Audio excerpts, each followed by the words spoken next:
চ্যাপ্টারের শুরুতে যাও।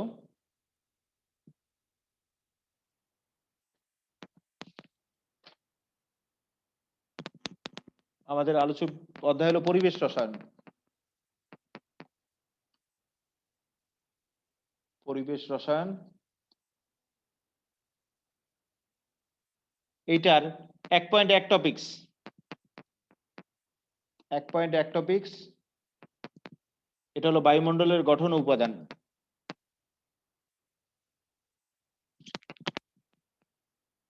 বায়ুমণ্ডলের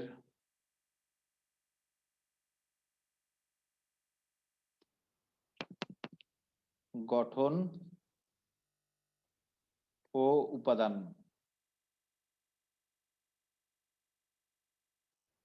পেলা সবাই? 2 পৃষ্ঠায় আছে, পৃষ্ঠা 2।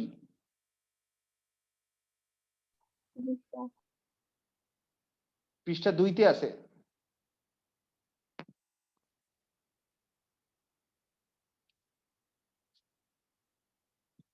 এই টপিকসে লেখো, সুন্দর করে লেখো MCQ less important, MCQ less important topics.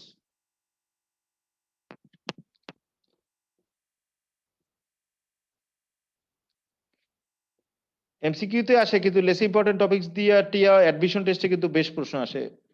Less important মানে তো অ্যাডমিশন টেস্টে ইম্পর্টেন্ট।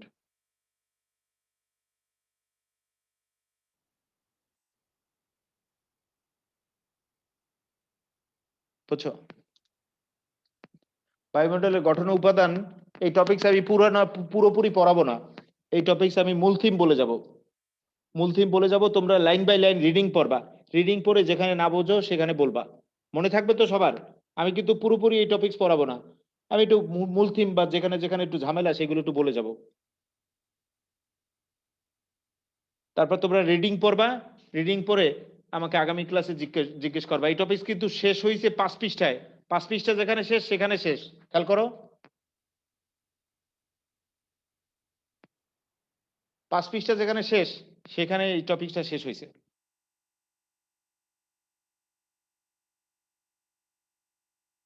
তাহলে দেখো, বায়ুমণ্ডলের গঠন ও উপাদান সম্পর্কে আমি মূল থিম গুলো বলে যাচ্ছি।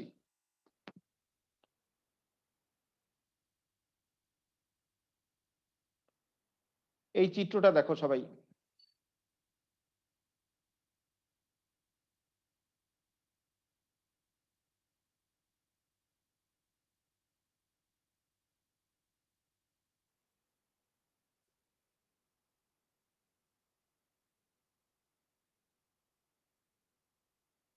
এখানে এই চিত্রের দিক তাকাও।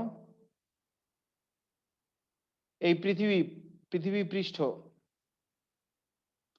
পৃথিবী পৃষ্ঠ দেখো, পৃথিবী পৃষ্ঠ, এই যে পৃথিবী পৃষ্ঠ।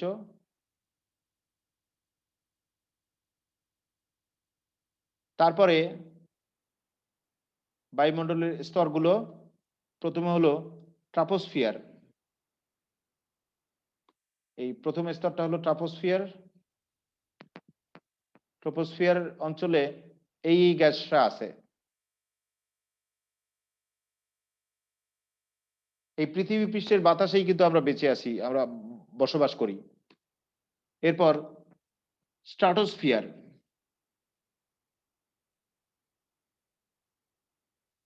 তারপর এই যে ডট ডট চিহ্ন দেওয়া না, এই যে ডট ডট চিহ্ন, এটা হলো ওজোন স্তর। ওজোন স্তরে ওজোন অণু H2 অর্থাৎ আলোর প্রভাবে ভেঙে অক্সিজেন অণু আর পরমাণু তৈরি হয়। আবার বলছি, এটা হলো ওজোন স্তর, এই যে ডট ডট চিহ্ন দেওয়া, এখানে ওজোন অণু H2 অর্থাৎ আলোর প্রভাবে ভেঙে অক্সিজেন অণু আর অক্সিজেন পরমাণু তৈরি হয়। তারপর মেসোস্ফিয়ার অঞ্চল, তারপর থার্মোস্ফিয়ার বা আয়োনোস্ফিয়ার, তারপরেরটা এক্সোস্ফিয়ার।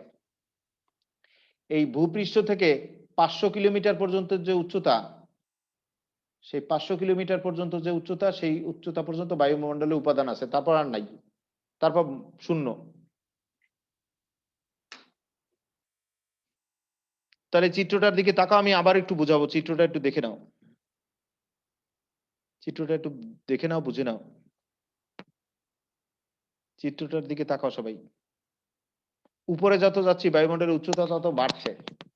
দেখো যত উপরে যাচ্ছি বায়ুমণ্ডলের উচ্চতা তত বাড়ছে, এবং বায়ুমণ্ডলের সর্বশেষ স্তরটা কোনটা?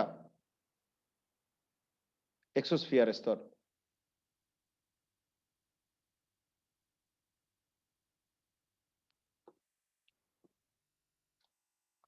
তাহলে দেখো সবাই,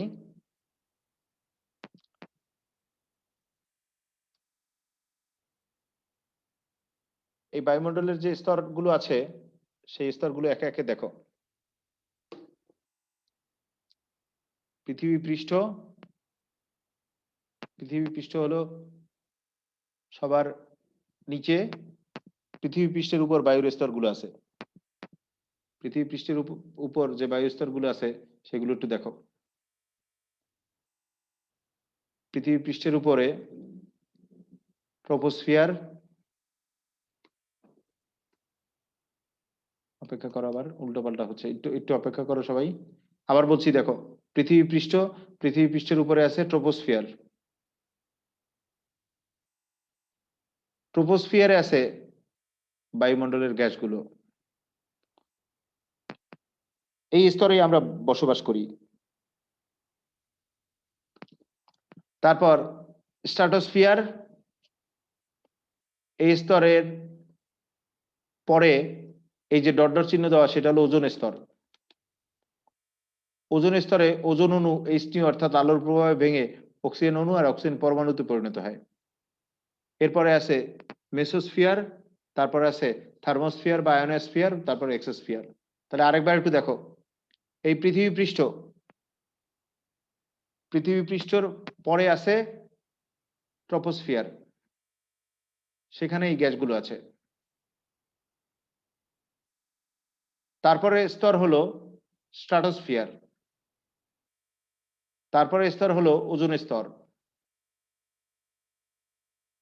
ওজোন স্তরে ওজোন অণু H2 অর্থাৎ আলোর প্রভাবে ভেঙে অক্সিজেন অণু আর অক্সিজেন পরমাণুতে পরিণত হচ্ছে। এরপর মেসোস্ফিয়ার, তারপরে থার্মোস্ফিয়ার বা আয়োনোস্ফিয়ার, তারপর এক্সোস্ফিয়ার।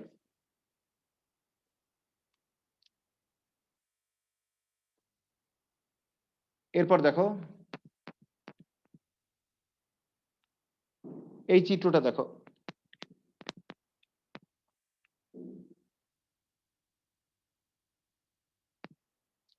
এই চিত্রটার দিকে তাকাও সবাই। প্রয়োজনে আমি একটু আরেকটু বড় করি, দাঁড়াও।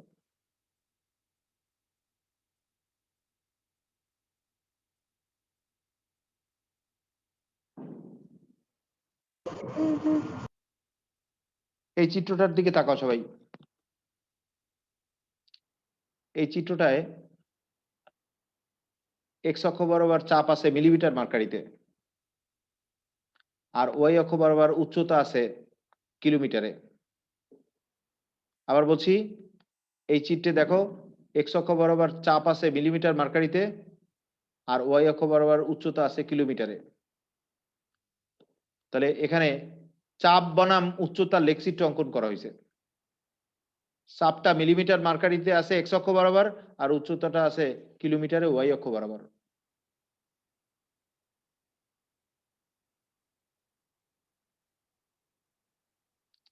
তাহলে ওয়াই অক্ষ বরাবর যত উচ্চতায় বাড়তেছ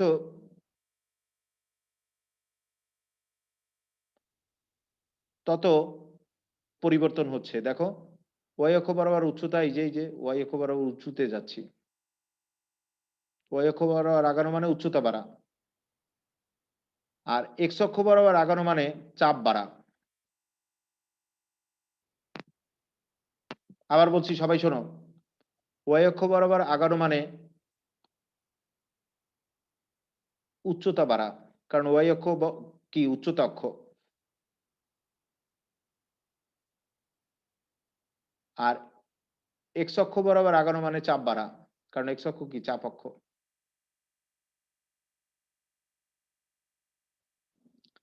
তাহলে এখানে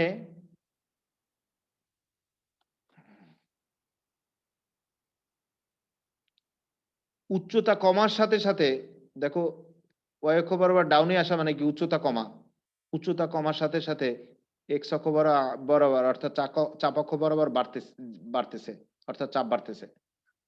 আবার বলতেছি, উচ্চতা কমার সাথে সাথে ওয়াই অক্ষ বরাবর ডাউনে আসা মানে কি উচ্চতা কমা, উচ্চতা কমার সাথে সাথে চাপ অক্ষ বরাবর আগাচ্ছে অর্থাৎ চাপ বাড়তেছে। তাহলে আমি এক কথায় বলতে পারি, উচ্চতা কমলে বায়ুর চাপ বাড়ে, কারণ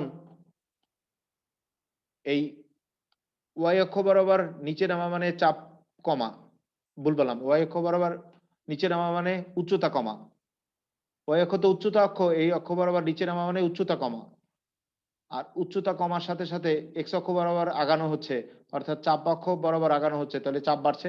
বলো তোমরা আমাকে বলো, ওয়াই অক্ষ বরাবর নিচে নামা মানে কি? স্যার উচ্চতা কমা। উচ্চতা কমার সাথে সাথে কোন অক্ষের দিকে আগাচ্ছে? চাপ অক্ষের দিকে, তাহলে চাপ দিকে। চাপ বাড়ছে, চাপকের দিকে। চাপ বাড়তেছে, তাহলে উচ্চতা কমার সাথে সাথে চাপ বাড়ছে। আর এই যে ডট ডট চিহ্ন দেওয়া, এই উচ্চতায় বিমান ওড়ে, বায়ুমণ্ডলের এই উচ্চতায় বিমান ওড়ে, তাই বিমান চিহ্ন দেওয়া। এরপর ডান পাশের চিত্রে দেখো,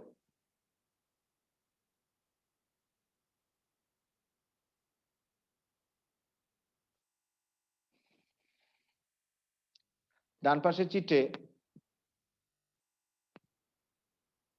ওয়াই অক্ষ হলো উচ্চতা অক্ষ কিলোমিটারে, আর এক্স অক্ষ হলো গড় তাপমাত্রা কেলভিনে। আবার বলছি, সবাই শোনো, ওয়াই অক্ষ হলো উচ্চতা অক্ষ কিলোমিটারে, আর এক্স অক্ষ হলো তাপমাত্রা অক্ষ কেলভিনে, গড় তাপমাত্রা।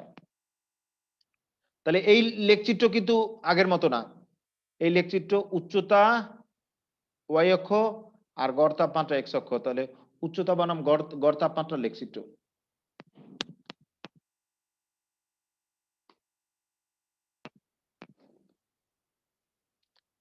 আর এই ক্ষেত্রে তাপমাত্রা কমে যাওয়া হলো পজিটিভ ল্যাপস রেট, আর তাপমাত্রা বেড়ে যাওয়া হলো নেগেটিভ ল্যাপস রেট, এটা হলো আন্তর্জাতিক নিয়ম। আবার দেখো সবাই, তাপমাত্রা কমে যাওয়া হলো পজিটিভ ল্যাপস রেট, আর তাপমাত্রা বেড়ে যাওয়া হলো নেগেটিভ ল্যাপস রেট, এর নাম। তাহলে এক্ষেত্রে খেয়াল করো, তাপমাত্রা অক্ষ হলো এক্স অক্ষ, তাহলে এক্স অক্ষ বরাবর যত আগাচ্ছি তত তাপমাত্রা বাড়তেছে, কারণ এক্স অক্ষ তো তাপমাত্রা অক্ষ। আর ওয়াই অক্ষ হলো উচ্চতা অক্ষ, ওয়াই অক্ষ বরাবর যত উপরে উঠতেছি তত উচ্চতা বাড়ছে। দেখো তাপমাত্রা বৃদ্ধি দেওয়া আছে, 20 করে বৃদ্ধি দেওয়া আছে, 20 করে বাড়িয়ে বাড়িয়ে দেওয়া আছে। আবার উচ্চতাও 20 কিলোমিটার করে বাড়িয়ে বাড়িয়ে দেওয়া আছে। তাহলে আমি বলতে পারি যে এক্স অক্ষ বরাবর অর্থাৎ তাপমাত্রা অক্ষ বরাবর যত আগাচ্ছি তত তাপমাত্রা বাড়ছে।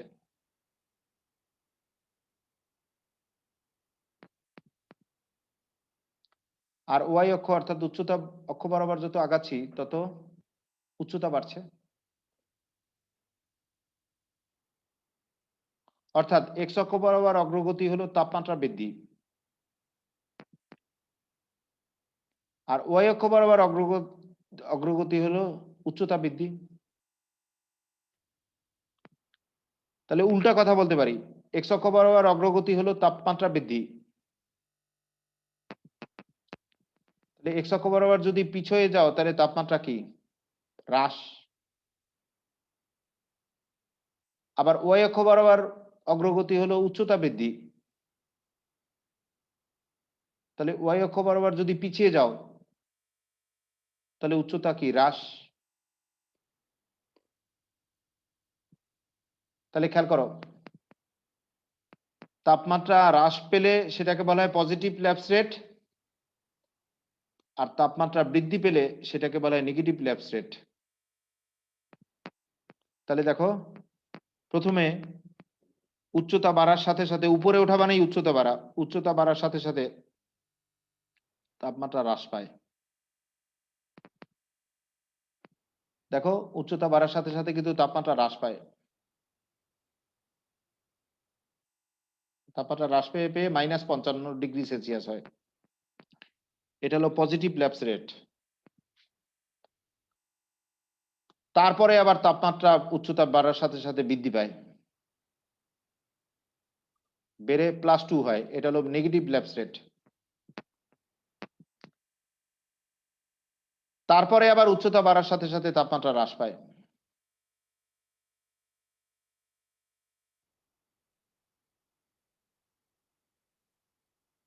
তারপরে আবার উচ্চতা বাড়ার সাথে সাথে তাপমাত্রা বৃদ্ধি পায়।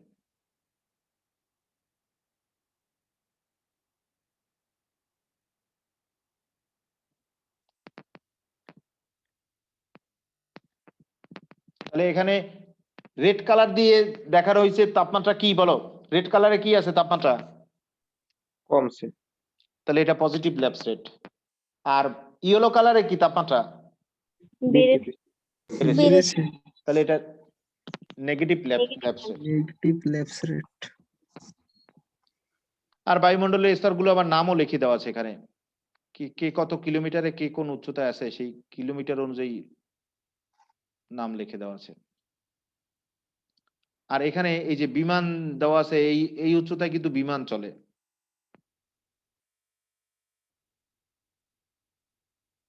তারপরে দেখো, অপেক্ষা করো,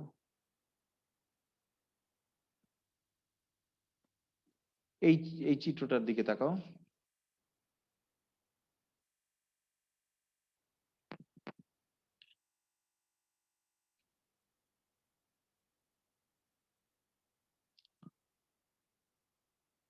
এখানে হেডিংটা দেখো, সারণী 1.1 বায়ুমণ্ডলের 4টি অঞ্চল এবং স্তর পরিসর, চাপ ও তাপমাত্রার পরিবর্তন। আবার বলছি, বায়ুমণ্ডলের 4টি অঞ্চল, স্তরের পরিসর, চাপ ও তাপমাত্রার পরিবর্তন, এগুলো দেখানো আছে। বায়ুমণ্ডলের অঞ্চল,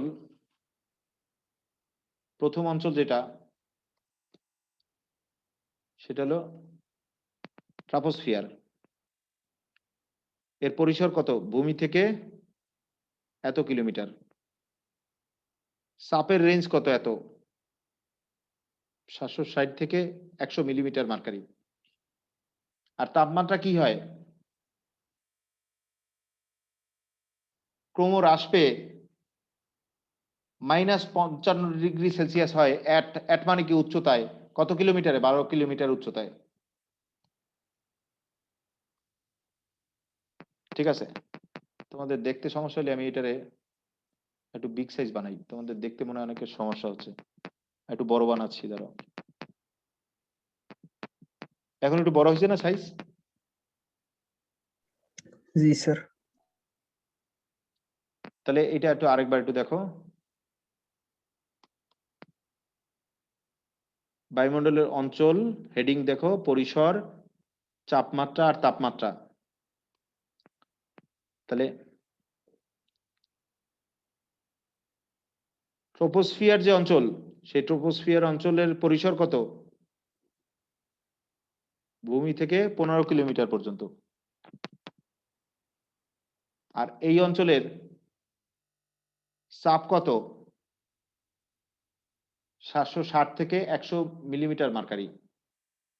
আর এই অঞ্চলে তাপমাত্রার ব্যাপারটা কি? ক্রম হ্রাস পেয়ে -55°C হয় কত কিলোমিটারে? 52 কিলোমিটার উচ্চতায়, মানে 12 কিলোমিটার উচ্চতায়। আবার দেখো, ট্রপোস্ফিয়ার যে অঞ্চল, সেই অঞ্চলের পরিসর হলো ভূমি থেকে 15 কিলোমিটার পর্যন্ত। চাপমাত্রা হলো 760 থেকে 100 মিলিমিটার মার্কারি। আর তাপমাত্রা ক্রম হ্রাস পেয়ে -55 হবে কত কিলোমিটার উচ্চতায়? 12 কিলোমিটার উচ্চতায়। এরপর স্ট্রাটোস্ফিয়ার। স্ট্রাটোস্ফিয়ারের পরিসর হলো কি?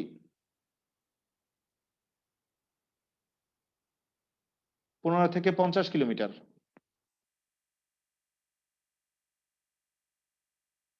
চাপ কি?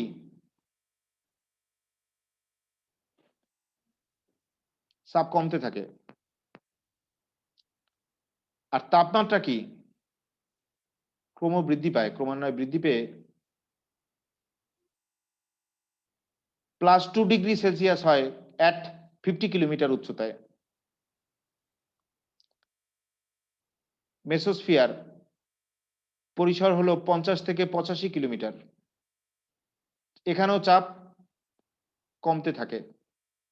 আর তাপমাত্রার ব্যাপারটা কি? ক্রমহ্রাস পায়, ক্রমহ্রাস পেয়ে -93 ডিগ্রি সেলসিয়াস হয় অ্যাট 83 কিলোমিটার। এবার থার্মোস্ফিয়ার বা আয়োনোস্ফিয়ার যেটা, সেটার পরিসর কি? 85 থেকে 500 কিলোমিটার পর্যন্ত। এখানেও চাপ কমতে থাকে।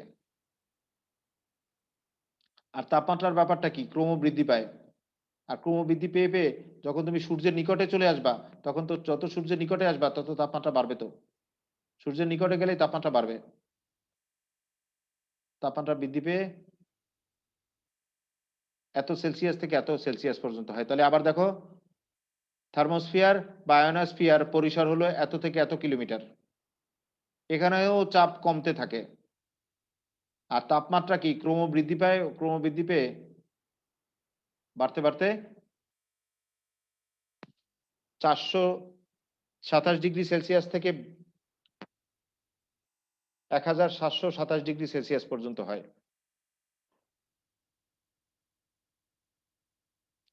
আর এখানে বলছে সংযুক্তিগুলো কি কি আছে। এই তুমি দেখলেই বুঝবা মুখ্য উপাদান কি কি আছে আর গৌণ উপাদান কি কি আছে, সেগুলো দেওয়া আছে শতকরা পরিমাণে। এখানে নিচেরটা, ওই যে নিচেরটা হেটারোস্ফিয়ারে মুখ্য উপাদান কি কি আর গৌণ উপাদান কি কি সেগুলোর দেওয়া আছে, সংকেতগুলো দেওয়া আছে। এটা তুমি পড়লেই বুঝবা। তারপর দেখো, এরূপ একটা চিত্র দেওয়া আছে।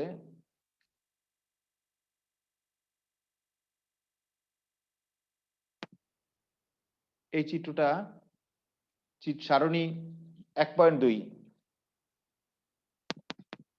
বায়ুমণ্ডলের শুষ্ক বায়ু সংযুক্তি অর্থাৎ মোল ভগ্নাংশে দেওয়া আছে। বায়ুমণ্ডলে শুষ্ক বায়ুর সংযুক্তি অর্থাৎ মোল ভগ্নাংশ দেওয়া আছে। নাইট্রোজেনের মোল ভগ্নাংশ এত, এইভাবে অক্সিজেনের এত, এইভাবে আর্গনের এত, এইভাবে কার্বন ডাই অক্সাইডের এত, এইভাবে। এই যে দেখো আছে, আরো আছে। এগুলো তোমার মনে রাখতে হবে, মোল ভগ্নাংশগুলো। এগুলো পরীক্ষা করে নির্ণয় করা হয়েছে বায়ুমণ্ডলে কার কত মোল ভগ্নাংশ। দেখো হেডিংটা দেখো, বায়ুমণ্ডলে শুষ্ক বায়ুর সংযুক্তি উপাদানের নাইট্রোজেনের মোল ভগ্নাংশ এত, অক্সিজেনের মোল ভগ্নাংশ এত, আর্গনের মোল ভগ্নাংশ এত, কার্বন ডাই অক্সাইডের এত। আর মোল ভগ্নাংশকে মোট চাপ দিয়ে গুণ করলে আমরা কি পেয়ে যাব বলো? মোল ভগ্নাংশকে মোট চাপ দ্বারা গুণ করলে কি পাবো? আংশিক চাপ। আংশিক চাপ। তাহলে মোট চাপ তো আমরা জানি বায়ুর 1 অ্যাটমসফিয়ার চাপ। এগুলো আসে না স্বভাবত, প্রথম দিক দিয়ে কয়েকটা পড়ো, মেইন উপাদান প্রথম 5-6টা পড়ো। কিন্তু অ্যাডমিশন টেস্টের জন্য সবই মনে রাখা লাগবে, কোনটা কত পরিমাণে আছে বায়ুমণ্ডলে। এরপর দেখো, স্যার এগুলো কি বুয়েটে বেশি আসে স্যার? না বুয়েটে জ্ঞান কম, বুয়েটে জ্ঞান কম আসে, ওই মেডিকেলে জ্ঞানের প্রশ্ন আসে বেশি। মেডিকেলটা আসলে জ্ঞান নির্ভর কোশ্চেন, বুয়েটটা আসলে মেরিট নির্ভর। আর ভার্সিটিতে আসে সব, ভার্সিটিতে সব ধরে দেয়। ভার্সিটির কোশ্চেন কোনো অংশ সহজ না। আবার ভার্সিটিতে এমন সাবজেক্ট আছে যেটা বুয়েট মেডিকেলের চেয়েও ভ্যালুয়েবল। এখন দেখো সবাই, দেখো না কত ডাবল গোল্ডেন এ প্লাস পেয়ে চান্স পায় না। বোর্ডের পরীক্ষায় এ প্লাস পাওয়া তো কোনো ফ্যাক্টরই না, বোর্ডের পরীক্ষায় এ প্লাস পাওয়া কোনো ব্যাপারই না। সিলেক্টিভ সামান্য কিছু পড়লেই হয়। এই বিক্রিয়াটা দেখো, এই বিক্রিয়াটা তোমরা হয়তো বুঝবা না, আর সব তোমরা রিডিং পড়ে নেবা, কিন্তু এটার পরে আমি পড়া শেষ করব। নাইট্রোজেন বায়ুমণ্ডলের উপাদান, এটা H2 মানে কি আলো, আলোর প্রভাবে ভেঙে নাইট্রোজেন প্লাস আয়ন উৎপন্ন করে আর ইলেকট্রন ত্যাগ করে। এটা হলো আলোকের প্রভাবে আয়নে পরিণত হয়েছে, তাই এটাকে বলা হয় আলোকীয় আয়নীকরণ। এই নাইট্রোজেন আয়ন আবার ইলেকট্রন গ্রহণ করে দুইটা নাইট্রোজেন পরমাণুতে পরিণত হয়। নাইট্রোজেন পরমাণু আবার অক্সিজেনের সাথে বিক্রিয়া করে নাইট্রিক অক্সাইড আর অক্সিজেনে পরিণত হয়। এছাড়া নাইট্রোজেন নাইট্রিক অক্সাইডের সাথে বিক্রিয়া করে নাইট্রোজেন অণু আর অক্সিজেন পরমাণুতে পরিণত হয়। আর সবগুলো বিক্রিয়া যদি যোগ করো, যোগ করলে অনেক কিছু কাটাকাটি যায়। দেখো কত কিছু কাটাকাটি যায়, এই কাটাকাটি যায়।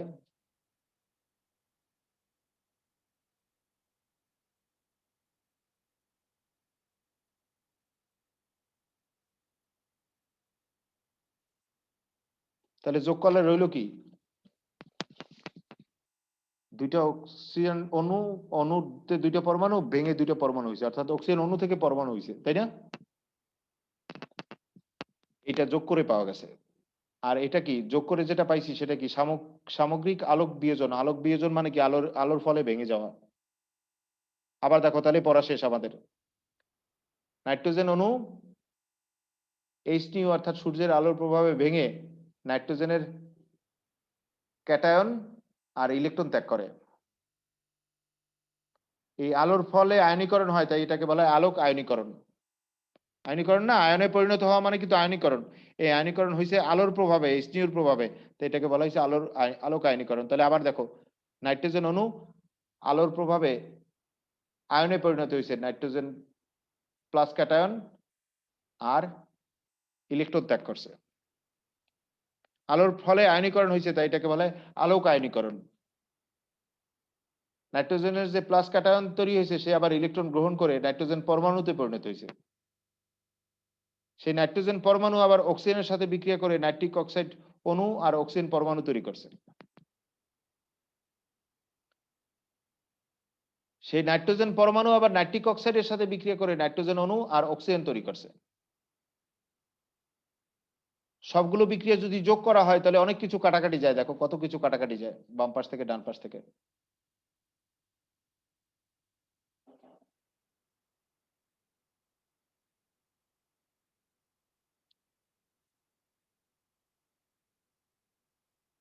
তাহলে এটা যোগ করলে সামগ্রিক বিক্রিয়া পাওয়া যায়, সেটা হলো সামগ্রিক আলোক বিয়োজন বিক্রিয়া, অর্থাৎ আলোর ফলে ভেঙে যাওয়া। এখান থেকে কারো কোনো প্রশ্ন আছে? না স্যার। আর একটা বিশেষ কথা শুনে ক্লাসটি শেষ শেষ করো। একটা বিশেষ গুরুত্বপূর্ণ কথা শোনো, এই নিয়ে আমি আগামী ক্লাসে ডিটেইল আলোচনা করব। আপাতত মূল থিমটা জেনে রাখো।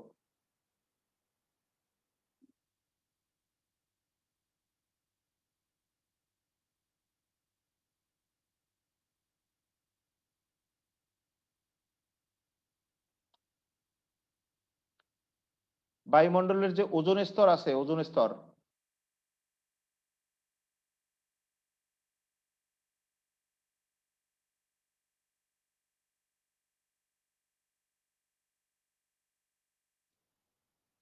এটা ধরো বায়ুমণ্ডলের ওজোন স্তর। এই ওজোন স্তর অত্যন্ত গুরুত্বপূর্ণ একটা স্তর। এই ওজোন স্তর ওজোন গ্যাসের স্তর, তাই এই নাম দেওয়া হয়েছে ওজোন স্তর। এটা হলো বায়ুমণ্ডলের ওজোন স্তর।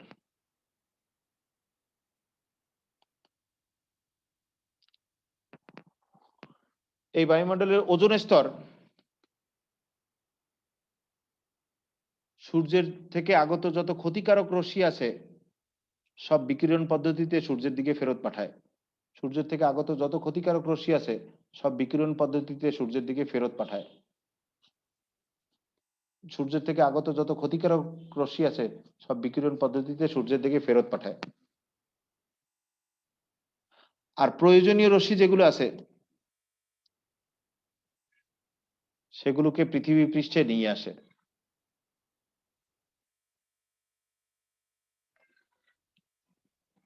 তাহলে পৃথিবীর জন্য ছাঁকনি স্বরূপ কিন্তু ওজোন স্তর কাজ করে। আবার দেখো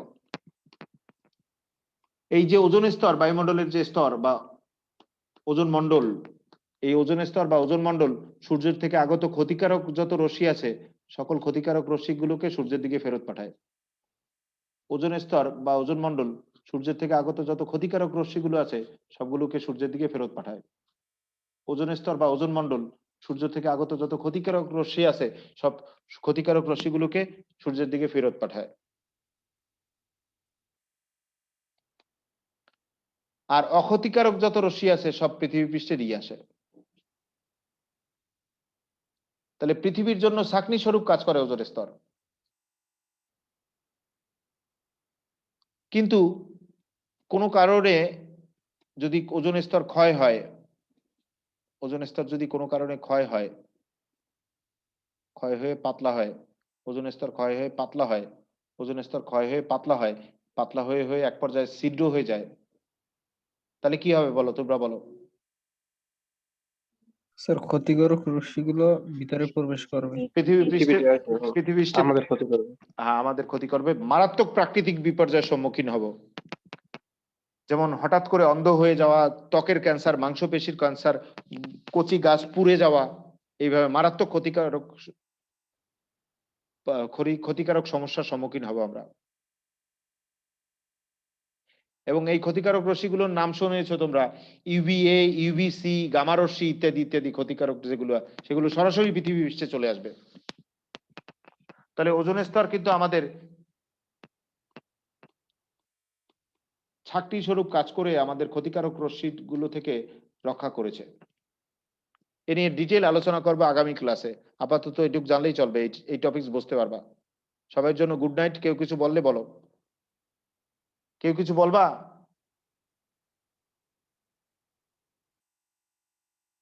এই টপিকস ঠিকঠাক মতো পড়ে আমাকে জিজ্ঞেস করবা আগামী ক্লাসে। পুরো টপিকস পড়বা, 4-5 পৃষ্ঠা।